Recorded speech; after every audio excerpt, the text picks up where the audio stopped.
नमस्कार दोस्तों, power of knowledge में आपका स्वागत है। और सी के अंदर आज हम करेंगे रीएलोकेशन का कॉन्सेप्ट। अगर हम किसी वेरिएबल को अगेन मेमोरी रीएलोकेट करना चाहते हैं तो उसके लिए हम क्या करेंगे। The function realloc is used to resize the memory block with which is allocated by malloc और कैलॉक। कि या तो ये मैलॉक या कैलॉक के थ्रू आपके पास यहाँ पर पहले उसको मेमोरी एलोकेट हो चुकी हो, तो उसी को अगर हम दोबारा वेरिएबल को मेमोरी एलोकेट करना चाहें तो हम इस फंक्शन का यूज करते हैं। तो सिंटैक्स क्या है? Pointer reallocation, pointer new size. तो पॉइंटर यहाँ पर वो है जो पॉइंटिंग कर रहा है प्रीवियस एलोकेटेड मेमोरी को, जो आपने उसको प्रोवाइड की है मैलॉक और कैलॉक के थ्रू। इसी तरह से साइज, जो आप उसको अगेन साइज प्रोवाइड करना चाहते हो वो। तो यहाँ पर मेरे पास एग्जांपल है इसका दिया हुआ। मैं मेन के अंदर जाता हूँ, इंट n लिया, i लिया, पॉइंटर p लिया, s0। अब p को मैंने पहले यहाँ पर मेमोरी इनिशियलाइज कर दी कैलॉक के through, int calloc n size of int. अब मैं कहता हूँ कि अगर मेरा p नल है तो मेमोरी नॉट एलोकेटेड का मैसेज मेरे को दिखा दे और यहाँ पर प्रोग्राम से एग्जिट कर जाए। लेकिन अगर मेरे पास मेमोरी एलोकेटेड हो चुकी है तो वो क्या करे, एरे के अंदर एलिमेंट एंटर करे। मैंने एलिमेंट एंटर करवाए, फॉर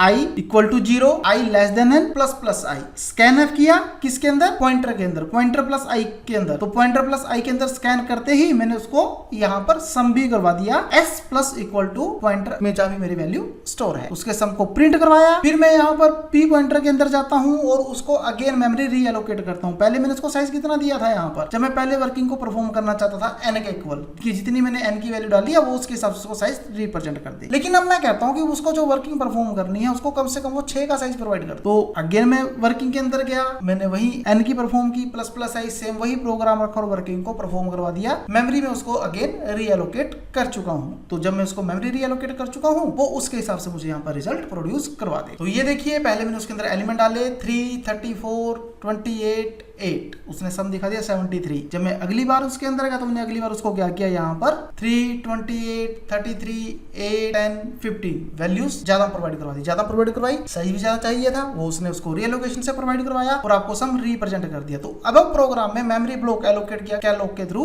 और सम एलिमेंट का जो यहाँ कैलकुलेट किया गया। तो उसके बाद यहाँ पर मेमोरी को रीसाइज कर दिया गया 4 से 6 और उसके सम को यहाँ पर एलोकेट किया गया। आप देखिए, जब मैंने पॉइंटर के अंदर इस वर्किंग को परफॉर्म किया था तो वहां पर मैंने इसको साइज 6 प्रोवाइड कर दिया था। जबकि पहले जो मेरे पास यहाँ पर जब पॉइंटर को मैंने n पास किया था तो n को पास करते ही मेरे पास इस लोकेशन पर जो वैल्यू थी वो कितनी गई थी, जो भी मेरा यहाँ पर n की वैल्यू थी, n की वैल्यू मैंने 4 ली थी। तो जब मैंने n की वैल्यू 4 ली थी वो वर्किंग यहाँ पर परफॉर्म हो गई थी। तो जैसे ही मेरे यहाँ पर n की वर्किंग परफॉर्म हुई उसने 4 साइज दे दिया था। लेकिन जब मैं पॉइंटर के अंदर गया तो उसने क्या किया, यहाँ पर पॉइंटर को रिप्रेजेंट किया और पॉइंटर के साइज को 6 कर दिया। जैसे 6 किया तो n को ऑटोमेटिकली यहाँ पर 6 प्रोड्यूस होगा और वो वर्किंग मेरी यहाँ पर 6 तक रिप्रेजेंट होगी। तो फ्रेंड्स, आइए हम इसको एक प्रैक्टिकल अप्रोच में देख लेते हैं कि किस तरह से अपने प्रोग्राम को यूज कर सकते हैं। तो ये मेरा सी का एडिटर है। मैं यहाँ पर सबसे पहले 3 हेडर फाइल्स का यूज करूंगा, include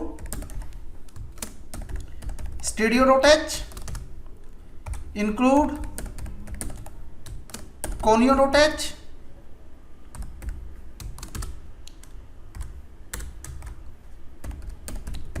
include standard library stdlib.h, मेरा वर्ड में।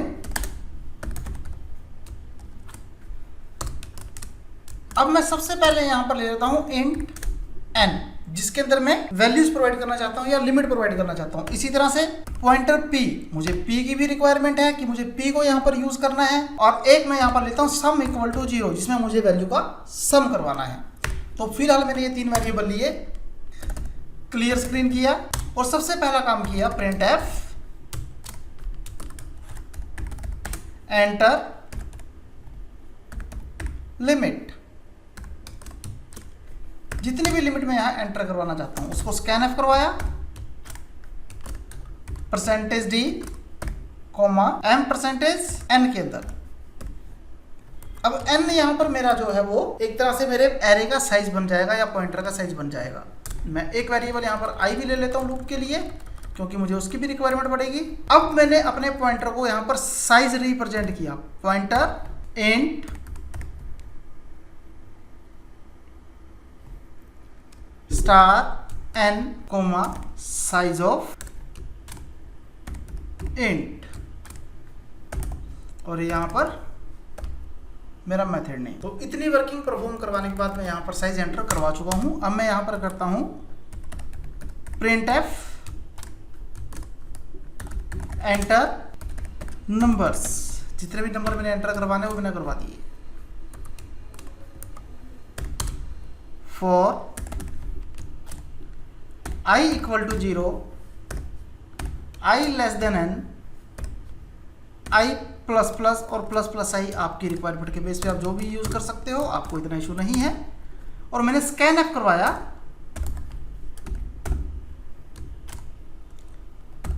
Percentage D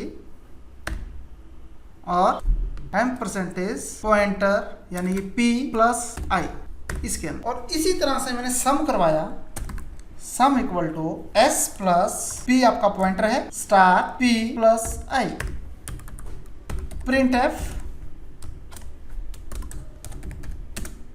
some is equal to percentage d और आपके s की वैल्यू, गेट करेक्टर। तो मैं इतनी वर्किंग परफॉर्म करवा चुका हूं। मैं कंट्रोल F9 करता हूं, मैंने लिमिट डाली 5, अब मैं नंबर डालता हूं 1 2 3 4 5, इसका सम उसने यहाँ 15 रिप्रेजेंट कर दिया, तो मेरे लिए सफिशिएंट है, मेरा रिजल्ट परफॉर्म हो चुका है। लेकिन मुझे अब क्या करना है इस लोकेशन पर कि मुझे p को दोबारा वैल्यू इनिशियलाइज करनी है। तो अगर आप यहाँ पर p को दोबारा इनिशियलाइज करना चाहते हो वैल्यू, तो आप यहाँ पर रीएलोकेशन का यूज करोगे। तो देखिए यहाँ पर मैं करता हूँ p equal to int star realloc, किसकी मेमोरी को आपको रीअलोक करना है, p की को। कितना आप यहाँ पर वैल्यू प्रोवाइड करना चाहते हो, ये आपके ऊपर डिपेंड करता है कि आप कितनी वैल्यू प्रोवाइड करना चाहते हो। देखो अगर तो आप लिमिट प्रोवाइड करना चाहते हो, जैसे आपने ऊपर n को दिया है, तो आपको यहाँ n की वैल्यू अगेन एंटर करनी पड़ेगी ताकि आप उस n की लूप को यहाँ पर वर्किंग परफॉर्म करवा सको। और अगर आप ऐसा नहीं करना चाहते, इसको कोई स्टैटिक वैल्यू प्रोवाइड करना चाहते हो, सपोज कि मैं कहता हूँ 6, कोई इशू नहीं आएगा, वो इसको इजीली हैंडल कर लेगा, इसको वैल्यू प्रोवाइड कर देगा। लेकिन आपको क्या होगा, लेकिन आपके पास क्या होगा कि जब आप लूप को यूज करोगे तो आपको ये स्टैटिक वैल्यू प्रोवाइड करनी पड़ेगी। अगर आप स्टैटिक वैल्यू प्रोवाइड नहीं करोगे, क्योंकि आप एड्रेस p का चेंज कर रहे हो ना कि n की वैल्यू चेंज कर रहे हो, तो n की वैल्यू आपकी यहीं पर फिनिश हो गई। अगर आप n को ही वापस लेकर आते रहोगे तो जो आपने n को वैल्यू प्रोवाइड किया ये लूप उसी तक चलाएगा, उसके आगे नहीं चलाएगा। तो जैसी भी हमारी रिक्वायरमेंट हो हम उस हिसाब से यूज कर सकते हैं। मैं बेसिकली यहाँ पर स्टैटिक वैल्यू का यूज कर रहा हूँ, तो आपके प्रोग्राम को मैं उसी के हिसाब से रिप्रेजेंट करके शो कर रहा हूँ। तो मैंने इसका इतना यूज किया। अब मैं क्या करता हूँ, मैं यहाँ पर अगेन करता हूँ प्रिंट एफ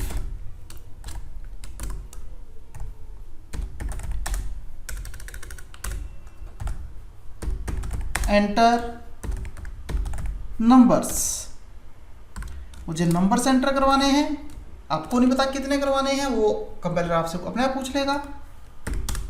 मैं अगेन यहाँ पर सारी इसी वर्किंग को यूज कर लेता हूँ कि मुझे यहाँ 4 से लेके वर्किंग परफॉर्म वो कर दे। तो मैंने इस सबको सिलेक्ट किया और इसके बाद मैं करता हूँ कंट्रोल इंसर्ट, अपना कर्सर रखा मैंने जिस लोकेशन पे मुझे चाहिए और यहाँ पर मैंने शिफ्ट इंसर्ट कर दिया। वर्किंग मेरी परफॉर्म हो गई। अब मुझे यहाँ पर सम भी प्रिंट करवाना है, प्रिंट एफ सम इज, तो मैं यहाँ पर अगेन करता हूँ print f sum is equal to percentage d, और जो भी आपका सम आया है आप उसको यूज कर लोगे। तो इतना हमारा प्रोग्राम है, हम इसको एग्जीक्यूट कर सकते हैं। लेकिन उससे पहले मैं थोड़ा सा यहाँ पर करेक्शंस कर लेता हूँ। जैसे मैं नंबर एंटर कर रहा हूँ, मैं यहाँ सम इज देखता हूँ, तो मैं इनके बीच थोड़ा सा एंड लाइन का करेक्टर यूज कर रहा हूँ। मैंने एंड लाइन यहाँ यूज किए हुए हैं, लेकिन फिर भी मैं थोड़ा सा इसको अट्रैक्टिव वे में क्रिएट करने के लिए ज़्यादा एंड लाइन यहाँ पर लगा देता हूँ, ताकि आपको हर चीज़ एक नई लाइन के थ्रू रिप्रेजेंट हो। तो आइए हम प्रोग्राम को रन करते हैं।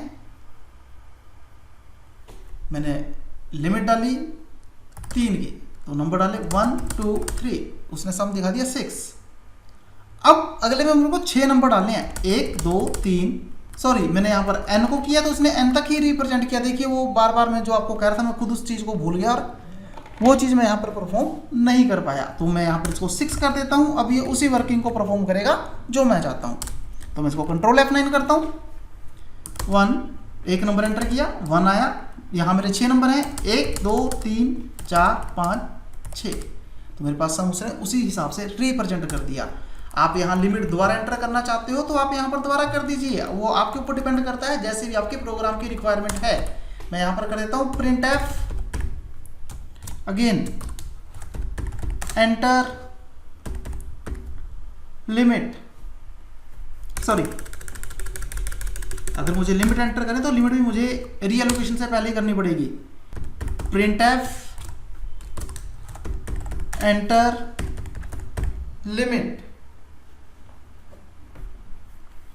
और मैंने इस वर्किंग को प्रोवाइड कर दिया। मैंने इसी तरह से scanf किया, %d कोमा जिस भी लोकेशन पे रखना चाहता, जैसे मैं n में ही रखना चाहता था, मैंने अगेन यहाँ पर n दिया। अब मैं किसी भी लोकेशन पे n यूज कर सकता हूँ, वो मेरे ऊपर डिपेंड करता था। मैंने अगेन यहाँ n दिया, यहाँ n कर दिया, %s, मैंने यहाँ प्रोग्राम को कंपाइल किया। पहली लिमिट मैंने डाली 2 की, 1 2, 2 नंबर एंटर किए। दूसरी लिमिट डाली 3 की, 1 2 3, तो उसने मुझे उसी हिसाब से यहाँ पर रिप्रेजेंट कर दिया रिजल्ट को। लेकिन अब आप कहोगे कि यहाँ पर जो रिजल्ट है, रिजल्ट 9 क्यों आया? क्योंकि आपके पास जो ऊपर सम की वैल्यू है वो भी तो प्लस हुई, तो इसने इस तरह उसे उसके रिजल्ट को यहाँ पर 9 दिखाया। अगर आप अगेन रीएलोकेशन करना चाहते हो तो आपको देखो एक बार यहाँ पर पूरा क्लियर हो रहा है कि आपको पूरा का पूरा प्रोग्राम उसी हिसाब से अगेन यूज करना पड़ रहा है। आप इसको अगेन 0 कीजिए, वर्किंग परफॉर्म कीजिए, अब आपके पास एग्जैक्ट रिजल्ट आ सकता है। हम फिर चेक करते हैं, 1 2 3, ठीक है, लिमिट डालता हूँ 4 की, 1 2 3 4, एग्जैक्ट रिजल्ट। आपको प्रोग्राम उसी हिसाब से यूज करना पड़ रहा है जिस हिसाब से आपकी रिक्वायरमेंट है। तो फ्रेंड्स, हमारी आज की क्लास में इतना ही था। Thank you very much.